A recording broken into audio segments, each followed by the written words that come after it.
Yo, what is up everybody? Welcome to the second half analysis and recap of the Timberwolves and Celtics game. So in the second half we played better. We did everything a little bit better in the second half, which is good because it shows us that we were able to adjust to what they were doing and what we couldn't do on both offense and defense. First of all, I want to say I hope Jaylen Brown gets better. I hope he doesn't have a concussion. I hope he comes back better and stronger than ever. I like the kid. I like how he plays. I like everything about him. His game is just how he plays the game like you're supposed to play it. He's a good defender. He just does everything right on the court. So I hope nothing terrible happens with him. I hope he comes back healthy. Second of all, Marcus Smart was killing us. He was doing everything. I mean, the way Marcus Smart plays the game, he is just that grinded out defender, hustle player, gets those loose balls. He just, whatever you need him to do, he will do. He's not the best scorer, but if he gets an offensive rebound, he can go up, get some free throws, he get an easy layup. One of those guys that just gets he just makes basketball easy and just makes those plays that you need in a game. He's that type of player that every team needs in a game. So in the second half, Wiggins was attacking more. He was getting to the hoop. He was not getting very many calls because the refs just weren't calling very much stuff this game, which is fine. It was pretty consistent both sides. Like there's a couple times where the Celtics didn't get calls. There's a couple times where we didn't get calls. So it was pretty consistent, but it was still like there were hard fouls that weren't called for both sides, and that happened to Wiggins a lot. He would go up, he'd get fouled, and they wouldn't call it. But you can't really complain when it was pretty consistent both sides. Back to the Jaylen Brown awkward fall.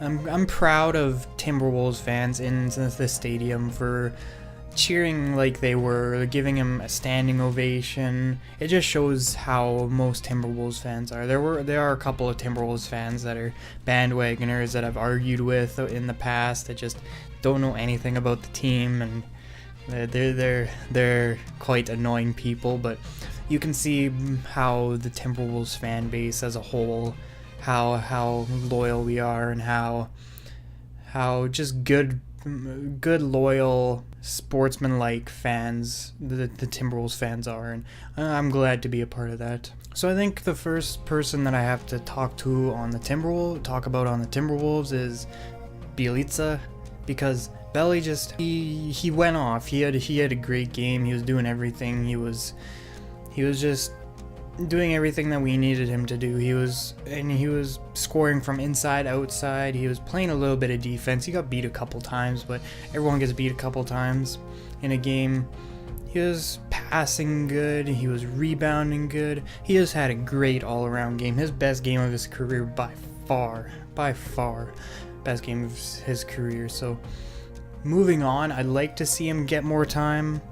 One thing that I really think might help the team is that when Jimmy Butler gets back, if we have Bjelica starting at the 4 and have Taj coming off the bench, because in that the starters get a little bit of spacing on offense with the shooting ability of Bjelica, and then off the bench Taj can kind of give the bench a solid core, because our bench, we don't play them very much at all, but when we do, they aren't very good. So having that guy just to like hold it down, especially down low, will be nice. Especially like because we have shooters off the bench. Tyus can shoot, Crawford can shoot.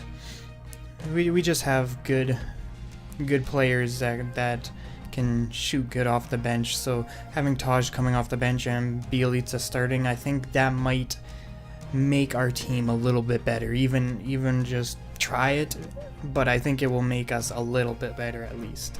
One thing you gotta respect about the Wolves in this game is we were fighting throughout the game. I don't think I saw a time where we didn't want it. It's just that there were points in the game where Boston just didn't want to give it up. Kyrie Irving's a killer. He was making big shots at the end. Horford was making big shots at the end. Terry Rozier was making good shots at the end, smart shots, he was making them.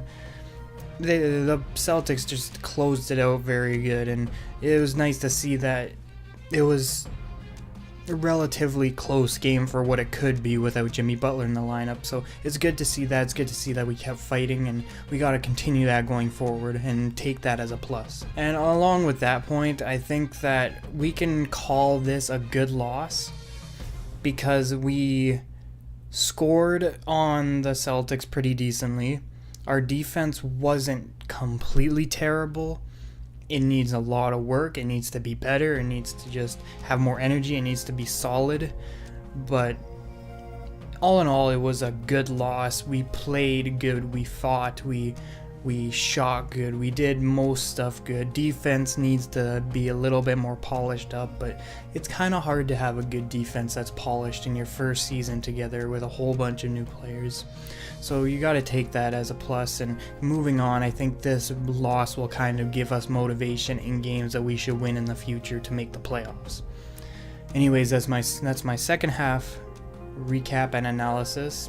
I hope you enjoyed. Make sure to subscribe for more Timberwolves content, and I'll see you guys next time. Peace out.